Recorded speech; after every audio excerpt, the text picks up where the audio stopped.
El pasillo, andando pausado, con música y flores a la vista, en un altar con mantel de encaje.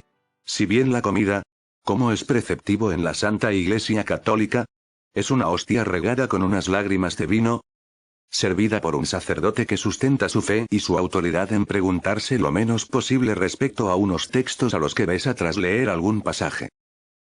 Ya le gustaría a cualquier empresario tener contratados a empleados de esa misma condición, en una cadena de mando que se inicia en el Vaticano y llega a cualquier lugar del planeta. Y así desde que cayó el emperador romano y se erigió como nuevo gobernante de todos los países que puedan surgir, un señor que sigue en el puesto de Pedro. La ceremonia fue como todas, es decir, siguiendo el guión eucarístico y con alguna lectura de los evangelios. Aquí es donde adoración, en alguna que otra ocasión, se entrega en el púlpito, alzando la voz justamente, luchando contra la timidez de hablar en público, y haciendo que la palabra de Dios llegue a oídos de los que inevitablemente no soportan estar completamente en silencio. Atrás quedó la gran timidez causada por su silueta, siempre rellena de dulces, pasteles, y de unos pechos tan enormes, que debió pasar por el quirófano.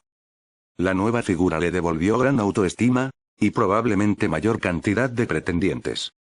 Bien es cierto, que posteriormente, llegó una cantante italiana, con una canción que se oía por todos los lugares, y a ritmo del baile del bing bong, hacía saltar unos balones de reglamento, que todos y todas comentaban como fabulosos. Pero esta nueva imagen de un erotismo sustentado en los enormes cántaros de leche, acaeció después de hacerse la cirugía y así entrar en los almacenes y encontrar sujetadores y sostenes convencionales. La primera hija del matrimonio, era atendida desde bien temprano hasta mediodía por la abuela Carmela, como así ocurrió con los nietos Alejandro y Daniel, del matrimonio de María del Carmen y Jaime, para satisfacer las economías y modos de vida actuales. De esta manera, con el sueldo de funcionaria de adoración, y el de Diego, despachando tras un mostrador en la tienda de automóviles, se garantizaban vivir con holgura y sin estrecheces, y sobre todo, no dejar al bebé en manos de alguna extraña cuidadora o en alguna guardería infantil. Pero aconteció un día, que la abuela, al cambiarle los pañales a Cristina, observó que había una mancha de sangre y presentaba el orificio sexual enrojecido como si la hubieran forzado o violado. «Cristina, ¿quién te ha hecho pupa en el tete?», le preguntó alarmada la abuela a su nieta, que ya había comenzado a balbucear algunas palabras. «Abuela, ha sido papi», señaló la pequeña. «¿Qué papi te ha hecho pupa en el tete, Cristina?». «Sí, abuela», confirmó la pequeña. El escándalo ya estaba servido. Al llegar a Adoración del trabajo, su madre le comentó las heridas que presentaba Cristina, aconsejando que la viera un médico para descartar cualquier daño importante. La madre cogió a su hija en brazos y atendió el requerimiento de la abuela de explorar a la menor, pero tras observar el tete, no creyó importante el daño que presentaba, negándose a ir al hospital. Aquí comenzó la ruptura de la familia de Adoración y Diego con el resto de la familia, que se componía de Arturo, que continuaba soltero, y Virtudes, que también vivía soltera después del fracaso de su primer matrimonio. María del Carmen, casada con Jaime, mantenía el vínculo familiar principalmente por teléfono, debido a la distancia, y alguna que otra visita ocasional. La abuela Carmela le hizo saber a su hija que debía llevar a la niña al hospital, pero Adoración, después de una jornada laboral, cansada, y tras observar las heridas de Cristina, le restó importancia, exponiendo que sería algún rasguño que se habría hecho jugando. Tras la insistencia de la madre, fueron con la pequeña al hospital.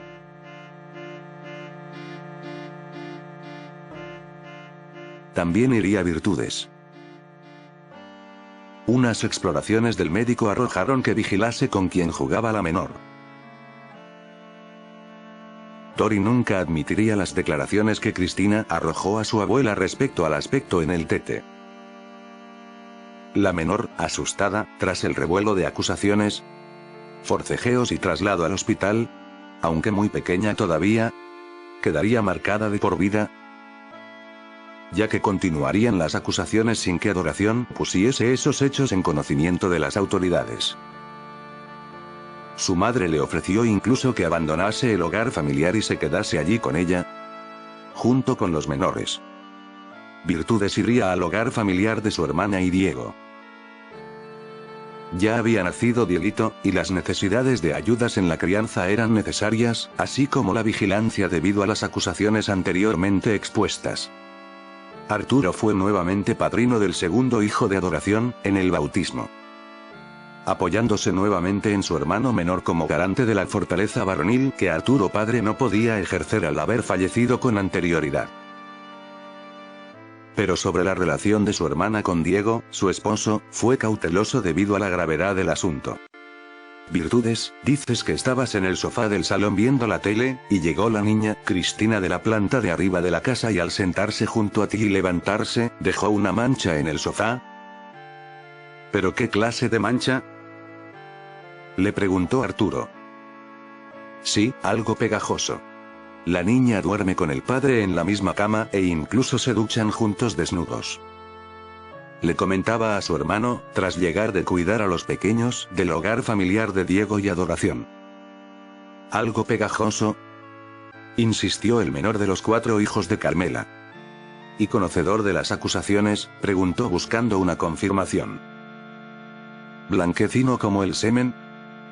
Sí, de ese aspecto. Una mancha como de algo pegajoso, le aclaró Virtudes. Los comentarios que en todo momento, la abuela Carmela arrojaba en la familia no tenían descanso. Insistía en que su hija Adoración debía forzosamente abandonar a Diego. Incluso le dio la posibilidad de comprarle un piso más céntrico, pues ellos vivían en San Jerónimo, un barrio de las afueras de Sevilla, para que estuviera con sus hijos fuera del agresor. Adoración se negó a reconocer que su esposo fuese un maltratador perturbado, aduciendo que eran hechos infundados de su madre y su hermana. La abuela Carmela juraba por lo más sagrado que la niña le reveló que el padre le hacía pupa en el tete, e incluso que la grabó en una cinta. Adoración rompió la relación familiar, si bien con el tiempo tuvo que verse en alguna ceremonia de la familia. La menor de las hijas de Carmela tejió lazos estrechos con María del Carmen y Jaime. Así, las dos familias con sus hijos, Alejandro, Daniel, Cristina y Dieguito se verían con frecuencia. Virtudes y Arturo quedarían desacreditados como enfermos mentales, apoyando una versión que Adoración negaba con rotundidad. Diego, allí en San Jerónimo, en su casa, con su esposa e hijos, y sus hermanos y hermana, ofrecía aperitivos con cada partido de fútbol que por el televisor ofrecían. Jaime comenzó a sentir pasión por ese deporte, únicamente para fortalecer una alianza entre la pequeña de las hermanas que se enemistaba a la todopoderosa Carmela. Esa abuela que había criado también a Alejandro y Daniel. Los yernos así como sus hijas se habían aprovechado económicamente para que sus economías gozaran de beneficios, si bien el cariño de los nietos por su abuela rivalizaba con el paterno. De esos celos se envenenan actualmente muchísimos hogares, ya que anteponen el beneficio económico al fraternal. Los partidos de fútbol se servían con cervezas, chorizos en rodajas, salchichones, aceitunas, patatas fritas, unas anchoas, y toda clase de aperitivos, congregando principalmente a la familia de Diego. Sus hermanos Paco y Alfredo, con sus respectivas esposas e hijos, y Maribel, la más pequeña, la madre de la familia, era, como suele ser muy generalizado, viuda. El último período de su vida estuvo atendida por el matrimonio Diego, Adoración, en ese hogar familiar. Por los comentarios de Virtudes, tras ayudar al matrimonio con los pequeños en tareas múltiples, la familia de Diego mantenía unos lazos muy fuertes y estrechos. Todos iban a una, como si fueran una piña.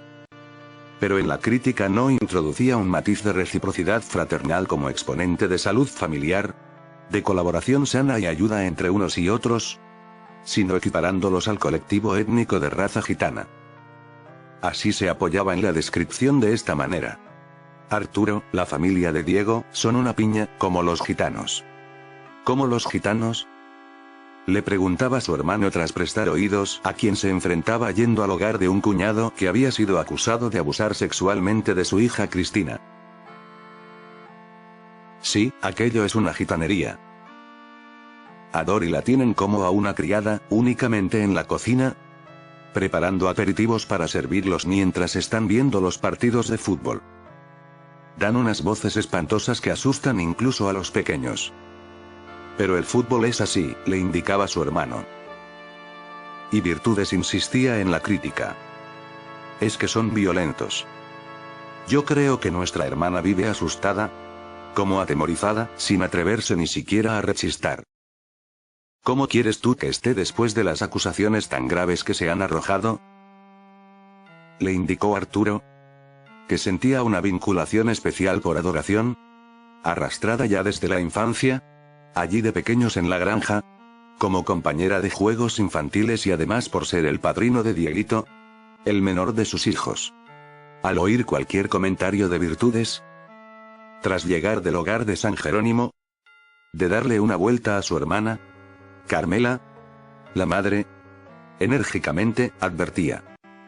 Os lo vengo diciendo desde hace mucho tiempo. Ese tío tiene asustada a mi hija, que no se atreven y a rechistar. Si Adoración dice de separarse, la mata. Por eso le he dicho que si hace falta, le compro un piso por aquí, más cercano al nuestro. Y de momento, si ella quisiera, se podría venir a vivir con nosotros, que hay espacio suficiente, hasta que con el tiempo ya se serenen las cosas.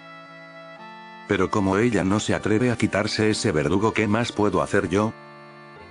Pero mamá, ¿Dory podría denunciarlo?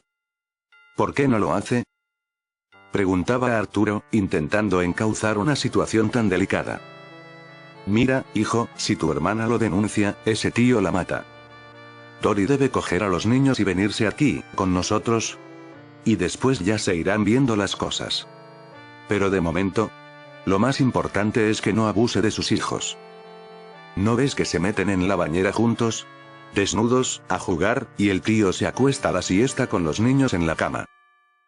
Virtudes, ¿Diego se mete en la bañera con los niños?, preguntó el más pequeño de la familia del peón caminero. Sí. Él llega del trabajo y tras comer, se acuesta a la siesta con los niños. Dory se queda en el salón viendo la telenovela. Le hizo saber Virtudes. Pero se bañan juntos también, volvió a insistir Arturo. Sí, ya te lo he dicho, que hacen como esas parejas modernas de ahora que se bañan sin complejos. En esta atmósfera de acusaciones tan gravísimas, se hace necesario exponer la relación de la abuela Carmela con su hija María del Carmen y Jaime, su esposo, para comprender por qué esta pareja no dio la espalda a Diego, sino que incluso crearon fuertes vínculos, al ir con Daniel, muy frecuentemente, a disfrutar de partidos de fútbol que tan repudiados eran por el Jaime bohemio y juvenil, aquel que se contagió ligeramente de la música pop, rock, con grupos de desmelenados sin complejos, de margaritas en el pelo o al cante de cantautores, dúos, tríos o cuartetos, sentados en algún parque de cualquier ciudad, preferentemente de Liverpool, o incluso de Norteamérica como lo hacían de Mamas and the Papas. María del Carmen llegó llorando debido a sus desencuentros con su esposo. Ya la relación no iba bien, debido a un hijo, Alejandro, que únicamente quería estar con la abuela Carmela, y al llegar del trabajo Jaime, cansado de coche de tener que atravesar la ciudad, coger en atascos continuados por la carretera su eminencia, debía tomar al bebé, montarlo en el auto, e ir a Montequinto, un barrio fuera de Sevilla, donde estaba el hogar del matrimonio. El pequeño con la abuela estaba rifado, pues incluso Arturo, antes de trabajar en la tienda de ultramarinos, siendo un adolescente, tomaba a su sobrino y se le llevaba a la plazoleta para que tomara el fresco una vez la abuela le había dado su comida y lo había adecentado. La pandilla de niños del barrio, al verlo, casi sin poder andar, hacían bromas de todo tipo. ¿Cómo te llamas?, le preguntaba cualquiera. El pequeño, decía. Tito Arturo. No, no. ¿Que cómo te llamas tú?, le corregía otro amigo del Tito.